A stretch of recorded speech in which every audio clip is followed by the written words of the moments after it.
So there's an abysmal amount of advice everywhere now. And that's just because everybody has something to say and we all have these platforms where we can say it.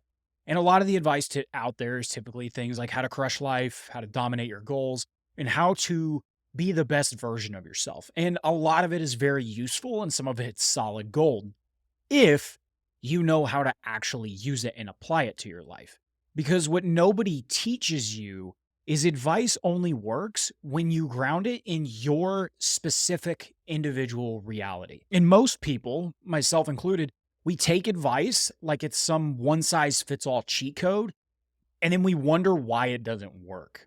And that's because the key to taking advice the right way comes down to one thing: context. And this makes sense because we love to take advice from people we look up to, whether it's, the $10 million a month founder or CEO who's growing a massive company, or the dude that's got a body of a Greek god that we think if we have that, then we're just going to get all the women and have all the attention. And so we start to think if I just do exactly the things that they do, I'll get what they have.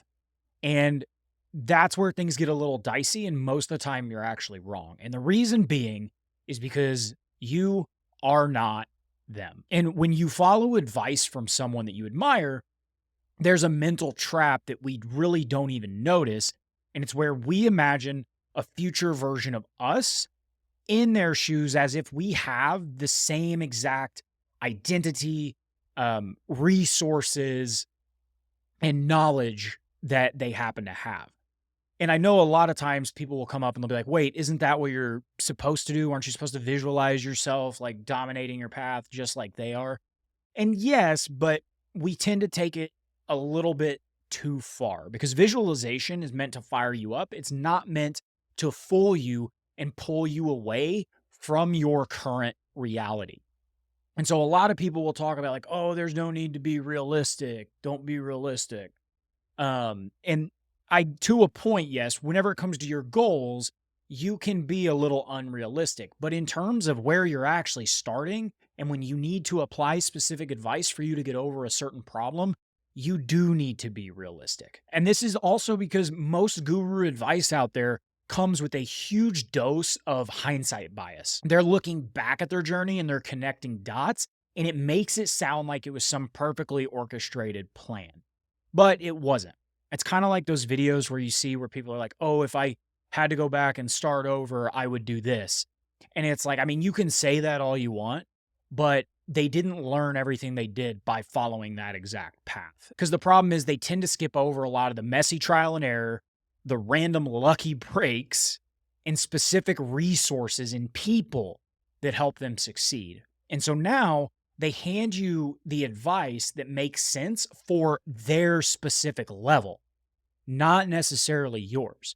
It's like if you're trying to run some championship level plays while you're still building a foundation or trying to even get into the habit of doing something, it's like walking into the gym on day one and loading up 315 on bench and trying to lift it. But of course, it's going to crush you because it's not your weight to lift yet. Advice in general is a tool.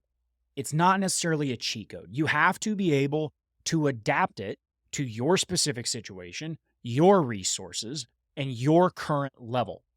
And you can use their success as fuel, just don't use it as fantasy because that's what ultimately gets you stuck and gets you in this analysis paralysis state. And so real growth starts by owning where you are, leveling up from where you are, and playing your game. So a multimillionaire entrepreneur might tell you to hire an assistant or outsource your admin task and focus solely on strategy. And that's great advice for them. But for you, you're trying to scrape together your first 5 figures. And that advice is what's going to sink you faster than a rock in quicksand. And so you just have to make sure that you're adjusting their advice to you specifically. And there's another thing that happens that if you spend any sort of time in the creator economy or trying to dive into it and pick a niche and all that stuff, when it comes to the advice that you receive, you might not even be that person's target avatar because not all advice is meant for you at the stage that you're at. So let's think about it. Most advice you see is tailored to a specific person. That fitness coach is probably talking to competitive bodybuilders, not beginners. That career guru, she's helping mid level managers, not people switching careers for the first time. And so if you're not their target, their advice could be completely irrelevant, or it could even piss you off because it just doesn't even make sense and doesn't even register for you. And it ends up becoming counterproductive. You might not even realize it either. So you take the advice, you fail miserably, and then you beat yourself up like it's your fault. But you are just listening to the wrong playbook. And so before you act on advice, you need to ask yourself, like, am I the person that this advice was actually created for? And do I have the resources to be able to actually execute on this advice? And if the answer is no, then move on or tweak it. And so I kind of developed this little framework or this model of how to actually take advice about probably a year and a half ago, because whenever I actually kind of started to see these patterns. And so I call it the frame method. So the first, the F, find your starting line. So before you can make progress, you have to know exactly where you're starting from. Most people get stuck because they compare themselves to someone that's miles ahead of them and pretend that they're further along than they actually are. And so that's like trying to run a marathon without realizing that you're still just chilling at the starting line. And the key here is just to be honest. Like, you have to be real about your strengths, your weaknesses, your habits, and the resources that you actually have available to you. And you don't have to feel bad about where you're starting from. You just need some form of clarity. And this is the foundation for everything else. It's kind of like if you it's like stepping on a scale before starting a workout plan. If you don't know what your current weight is, how are you going to track that progress? And so now we move on to the R in frame, which is reverse engineer the advice. So a lot of big advice often sounds inspiring, even a little overwhelming. So be consistent, take massive action, master your mindset. And it's like, but success, it doesn't happen in giant leaps. And a lot of times that advice is kind of sucks because it's too general. And that's because success is built step by step, like a staircase. And this is where you want to break the advice down. And I love using Charlie Munger's model of inversion. So instead of asking, like, how do I succeed doing this? You also can ask, how do I make sure I don't succeed? Like, what are the actions that I would not take or the actions I would take that would guarantee failure? And then you just do the opposite of that. Because a lot of times that's going to be less intimidating than everything that you have to do. But then you simply reverse engineer the advice all the way back to the beginning and start from that point. Because this whole self-improvement thing, it's like a giant puzzle, and you don't just snap all the pieces together at once. You have to start at the edges and then fill everything in. And so once we've kind of been able to reverse engineer, we've started crafting the edges, it comes to the A in frame, which is align with your game plan. And so not all of advice is meant for you. Where most people mess up is they try to follow advice designed for somebody at a completely different stage or life or skill level. And it's like putting someone else's tailored suit on and wondering why the hell it doesn't fit. You need advice to align with your current reality. So you need to ask yourself, does this match where I'm at? And if it doesn't, you need to tweak it or find someone else's. And if it doesn't, then you need to tweak it or find someone whose journey looks more like yours or is actually closer to the level that you're at.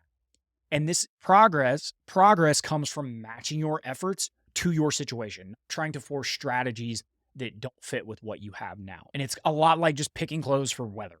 Just because someone looks great in a winter coat doesn't mean it's the right choice for a sunny beach day. And so it is a real skill set to where now with M, we have to mold it to your style. And so advice isn't always gospel. It's raw material that you have to shape into something that works for you. So your strengths, your weaknesses, and your personality are unique. So why would you copy someone else's habits word for word? And this is about tweaking advice to your natural rhythm in your specific lane.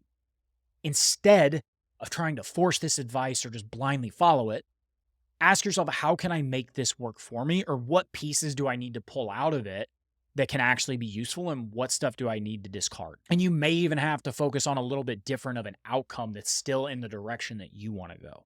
But it's a lot like clay.